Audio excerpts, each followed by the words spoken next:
রহমতুল্লাহ। দেখেন, একটা ভিডিও নিয়ে আসলাম। সেটা হলো খুব অল্প সময়ের মধ্যে 1.5 থেকে 2 মিনিট সকলে ভিডিওটি দেখবেন, সঙ্গে সঙ্গে শেয়ারও করবেন। আমরা অনেক অর্গানাইজ করতেছি আপনাদের জন্য। সবচেয়ে বড় কথা, আমি সবসময় বজ্রকণ্ঠে আওয়াজ তুলতেছি বিনিয়োগকারীদের জন্য। আমি আপনাদের উৎসাহিত করতেছি যে আপনারাও আওয়াজ তুলুন, এবং আপনারা সেটা করতেছেন।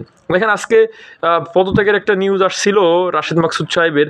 সেই অনুযায়ী মার্কেট যেভাবে ভালো হওয়ার কথা তেমন ভালো হয়নি। মার্কেটটা শুধু একটু পজিটিভই থেকেছে, কিন্তু বিনিয়োগকারীদের ভাগ্যের খুব বেশি উন্নতি হয়েছে আমি সেটা বলবো না। এখন একটা পট পরিবর্তন হয়েছে।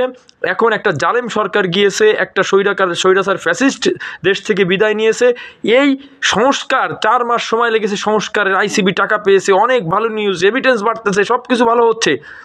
এখন উচিত ছিল এই মুহূর্তে এসে মিনিমাম যে পরিমাণে মার্কেট পড়ছে 200, 250, 300 করে সূচক পজিটিভ থাকা, কিন্তু সেটা আমরা দেখতেছি না। আইওয়াস নামে একটা পজিটিভ থাকতেছে। এরই মধ্যে আমরা একটা খবর শুনলাম যে রাশেদ মাকসুদ সাহেবকে নাকি তলব করছে, তাকে নাকি দেখতে চান না, তারই পদত্যাগের দাবিতে। এবং এই মার্কেট ভালো করার জন্য শুধু এতটুকু বলবো যে মার্কেট এখন পর্যন্ত বিনিয়োগকারীদের ন্যূনতম কোনো বেনিফিট মার্কেট থেকে তারা করতে পারেনি। তাদের পদত্যাগ চাই। আবু আহমেদ এবং মাকসুদের আমরা পদত্যাগ চাই। সেই দাবিতে নিকুঞ্জ ডিএসসি টাওয়ার, আবার বলি নিকুঞ্জ ডিএসসি টাওয়ারে আগামীকালকে আমাদের ভাইরা যারা বিনিয়োগকারীদের পক্ষে দাঁড়াবে, সবাই আমাদের ভাইরা কালকে মানববন্ধনে দাঁড়াবে। আমি চাই আপনারা সকলে ওইখানে উপস্থিত হবেন।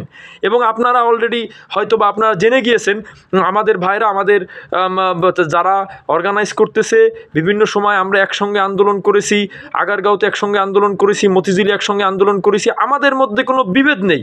অতএব আমাদের ভাইরা আগামীকালকে ওইখানে ব্যাপক বড় ধরনের একটা আন্দোলন করতে যাচ্ছে। কিন্তু আপনারা যদি পার্টিসিপেট না করেন এটা সম্ভব হবে না। আমার ভিডিও যারা দেখবেন ভাই, দয়া করে বলবো, কারোর অফিস থাকলে একদিন অফিস কামাই দিয়ে, কারো যদি আপনার ব্যস্ততা থাকে, অন্ততপক্ষে সবসময় ডাকা হয় না, আপনারা অবশ্যই আগামীকালকে মানববন্ধন করেন। মানববন্ধনের মধ্যে দিয়ে এবং আপনাদের দাবি আদায় করেন এবং জানিয়ে দিন অর্থ উপদেষ্টা সহ সকলকে যে বিনিয়োগকারীরা, সাধারণ বিনিয়োগকারীরা, জেনারেল ইনভেস্টররা এই আবু আহমেদ, রাশেদ মাকসুদকে আর 1 মিনিটও এই স্থানে দেখতে চায় না। অতএব সময়টা বলি, সকাল 10টার পরে আপনারা জানবেন। এবং ডিএসসি টাওয়ার, নিকুঞ্জ ডিএসসি টাওয়ারে মানববন্ধন হবে। এইটা নিয়ে আপনারা আরও নিউজ পাবেন, আরও অনেক ইনফরমেশন পাবেন। হ্যাঁ, আমাদের কমেন্টসেও ইনফরমেশন দেওয়া হবে, আপনারা কমেন্টসও চেক করবেন।